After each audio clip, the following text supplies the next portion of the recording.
Hi, SP ഉള്ളതാണ്. നടി പാർവതി കഴിഞ്ഞ ദിവസം പറഞ്ഞ ഒരു രാഷ്ട്രീയ പ്രസംഗമുണ്ട്.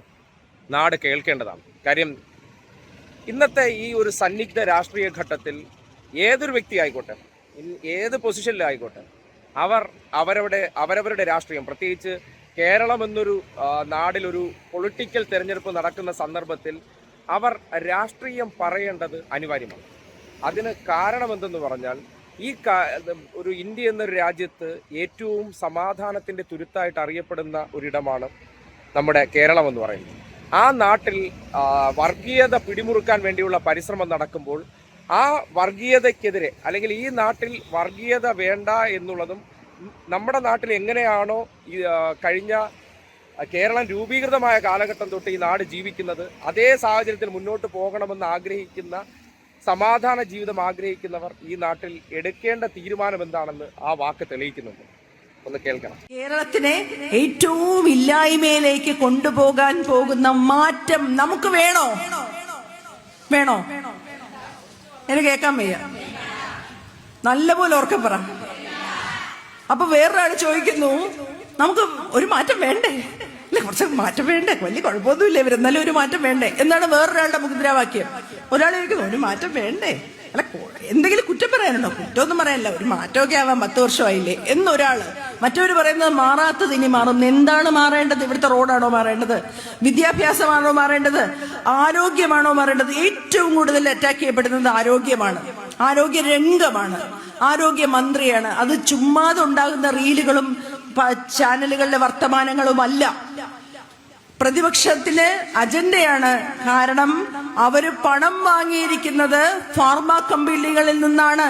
ടോറന്റ് പോലെയുള്ള, ഡോക്ടർ റെഡ്ഡി പോലെയുള്ള വലിയ കമ്പനികളിൽ, സിപ്ല പോലെയുള്ള വലിയ കമ്പനികളിൽ നിന്ന് പണം വാങ്ങിച്ചുകൊണ്ട് പ്രൈവറ്റ് ഹോസ്പിറ്റൽസിനെ മികച്ചതാക്കാൻ വേണ്ടി തയ്യാറെടുത്ത് നിൽക്കുന്ന, അല്ലെങ്കിൽ നിങ്ങൾക്ക് നോക്കാം, ഇലക്ട്രൽ ബോണ്ട് നിങ്ങൾ ഗൂഗിൾ ചെയ്ത് നോക്കിയാൽ മതി.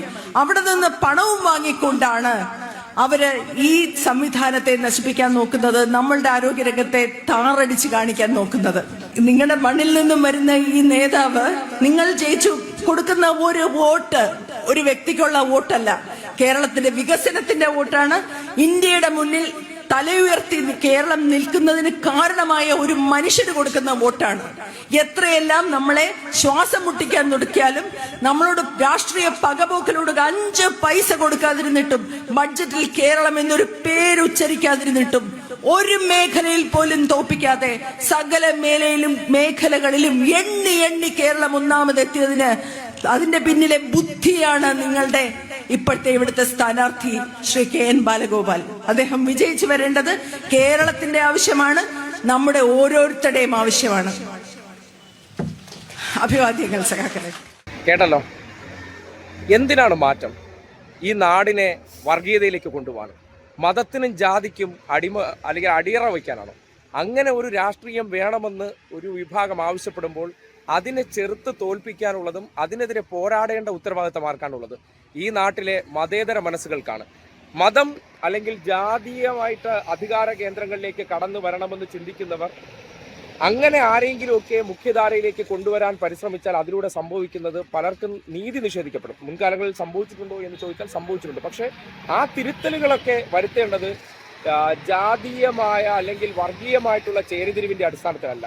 അതുകൊണ്ട് മാറ്റമൊക്കെ കൊണ്ടുവരണമെന്നുള്ള രീതിയിലൊക്കെ ചില പ്രചരണങ്ങൾ, ആവശ്യങ്ങളൊക്കെ നടത്തുന്നതെന്ന് പറഞ്ഞാൽ അത് ഒരിക്കലും നിങ്ങൾ കരുതരുത് നിഷ്കളങ്കമായിട്ടാണ്. അല്ല, അത് നഷ്ടപ്പെട്ടു പോയ പല പ്രതാപങ്ങളും വീണ്ടെടുക്കാൻ വേണ്ടിയുള്ള തട്ടിപ്പ് ഡയലോഗുകളാണ്. അത്തരം മോഹന വാഗ്ദാനങ്ങൾ വീണുപോയാൽ കേരള രാഷ്ട്രീയത്തിൽ സംഭവിക്കാൻ പോകുന്നത് എന്താണ് എന്നുള്ളത് വളരെ, അതായത് നോർത്ത് ഇന്ത്യയിലേക്കൊക്കെ നോക്കിക്കഴിഞ്ഞാൽ അപകടകരമായ അവസ്ഥയിൽ മനുഷ്യർ ആക്രമിക്കപ്പെടുകയാണ്. ജാതിയുടെയും മതത്തിൻ്റെയും ഭക്ഷണത്തിൻ്റെയും വസ്ത്രത്തിൻ്റെയും ഒക്കെ പേരിൽ ആക്രമിക്കപ്പെടുന്ന കാര്യം നിങ്ങൾ കണ്ടിട്ടും അത് നമ്മുടെ നാട്ടിൽ സംഭവിക്കില്ല എന്ന് നിങ്ങൾ വിചാരിക്കുകയാണെങ്കിൽ നിങ്ങൾ സ്വയമേ അപകട കുഴികളിൽ ചാടുകയാണ്. അതുകൊണ്ടാണ് പാർവതിയെ പോലുള്ള നടിമാർ ഈ ഘട്ടത്തിലൊക്കെ ഇത്ര ശക്തമായിട്ട് രാഷ്ട്രീയം പറയുമ്പോൾ അത് നാടിനെ കേൾപ്പിക്കേണ്ടതുണ്ട് എന്ന് തീരുമാനിച്ചത്.